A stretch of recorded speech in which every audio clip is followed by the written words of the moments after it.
Welcome to the Real News Network. I'm Jessica Devereaux in Baltimore. It's a new year, and if you're one of those early birds, you've started on your taxes. But did you know that if you earn more than $118,500 a year, the government can't tax those earnings under the Social Security tax, which is also known as the payroll tax cap?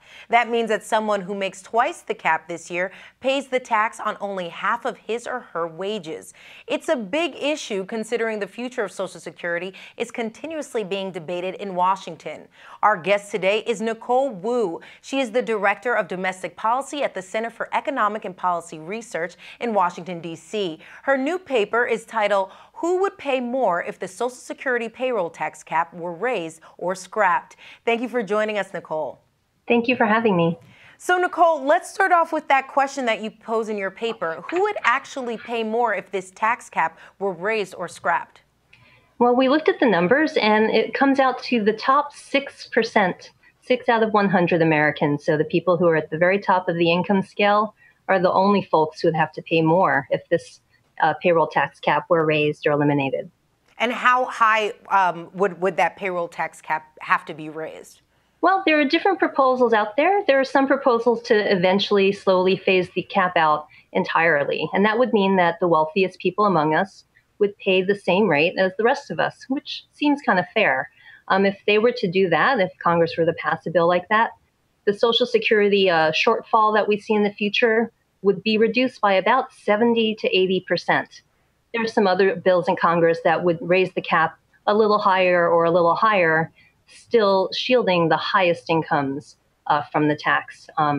So there are different proposals out there, but they all kind of look at the same thing, and that's trying to get some more equality in the rate that regular people pay versus the wealthy. But should we really be concerned about Social Security since it's solvent and currently has close to $3 trillion in its trust fund? That's right. Right now, the Social Security Trust Fund does have a lot of money in it. And that's because back in the 80s, Congress and the president back then decided that, they saw the baby boomers coming. It wasn't a surprise.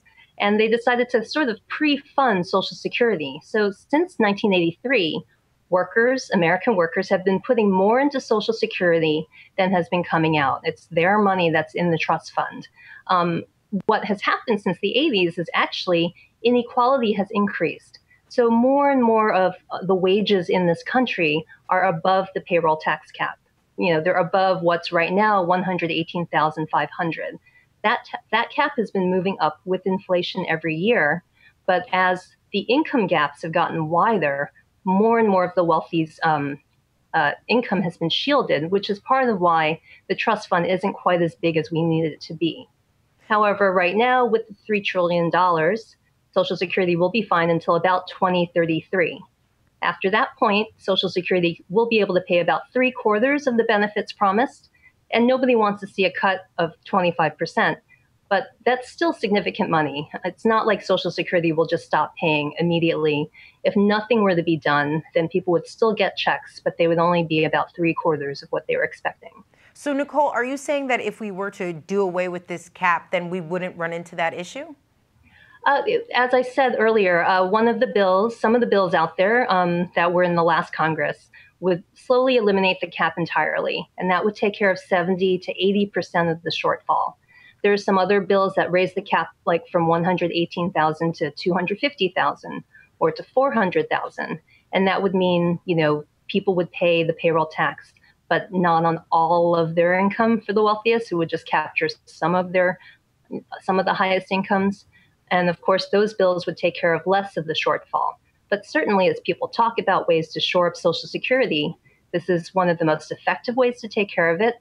And again, it's about fairness. It's about making sure that all workers pay the same rate in their Social Security taxes. Nicole, can you just speak to specifically which lawmakers are supporting these types of proposals? Well, we are in a new Congress now, but in the last Congress, Senator Harkin, who has since retired, and Senator Begich introduced some bills, as well as Senator Sanders. On the House side, we had Representative Gwen Moore, Linda Sanchez, Ted Deutsch, Peter DeFazio, and some others I probably forgot. But all Democrats at this point. I don't think there are any Republicans on those bills. Okay, so who do you see as being the largest opponents to these bills, and what's really their interest? Well, I'm not a mind reader, but from what they're saying, there's a split. A lot of Democrats are saying that Social Security needs to be expanded, that especially after the financial crisis we went through, where people's home prices crashed, they lost their homes. A lot of people's Social Security stayed, but their retirement accounts, their 401ks and IRAs crashed along with the stock market, that Social Security is even more important. And with the unemployment rates we've seen, more and more people don't have savings as they're going into retirement. So there are a number of Democrats who think we should reduce or eliminate the payroll cap, not only to shore up the fund, but also to perhaps expand it a bit and give people a little bit more security in retirement. And that's pretty much the Democratic view. On the Republican side, there's a lot more talk about cutting benefits, saying that retirees are spoiled, or there might be fraud in the program. And so they're interested in just cutting benefits rather than increasing the revenues into the program. But Nicole, what about Wall Street? Wasn't there a push to reform Social Security by those on Wall Street? You might remember, that's a good question. Back in the Bush years, you might remember there was a push to privatize Social Security. That was taking the money out of the trust fund, or future revenue that people would be putting with their taxes would not go into the trust fund and instead would go to the stock market. And, that was back in the mid 2000s. Could you imagine if that had happened and that Social Security money had been in the stock market right before the crash? We would have such a larger retirement crisis now than we already do. And certainly Wall Street would make a lot of fees if millions and millions of American workers' retirement money that's now in Social Security went into the stock market and other Wall Street vehicles. So certainly they are behind any sort of push to either privatize Social Security, move more money into the private industry, or to just sort of push out ideas and concepts about Social Security being in crisis. Because if people believe there's a crisis, then they're going to say, oh, well, maybe we should go with the private market. But the fact is that Social Security is one of the best investments out there. The fees are, very low because the trust fund is in U.S. Treasury bonds. They're very safe, and the fees are, not like what you would get in a 401k. So in many ways, the Wall Street and financial industry have an interest in sort of scaring people about Social Security and eventually moving that money into the private sector. All right, Nicole Wu, joining us from Washington, D.C. Thank you so much for being with us. Thank you. And thank you for joining us on the Real News Network.